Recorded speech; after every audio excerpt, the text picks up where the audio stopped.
অনেকে অনেক কথা বলছেন, কিন্তু নির্বাচন কবে হবে, কোন তারিখে হবে, এই বিষয়টি ধোঁয়াশার ঘটনার মধ্যেই থেকে যাচ্ছে।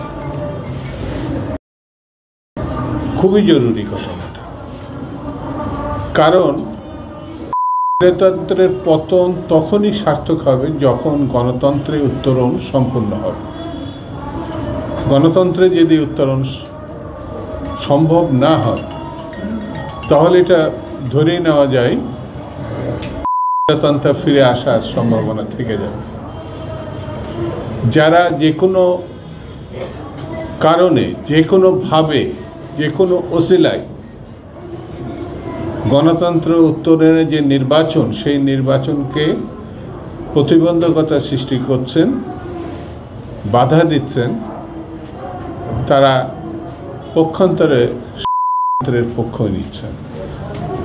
সেই জন্য আমি এই সরকারের কাছে বলবো, আপনারা রাজনৈতিক দল, বিশেষ করে বড় দল হিসেবে বিএনপির সমর্থন আপনারা পেয়েছেন, এখনও আছে সমর্থন,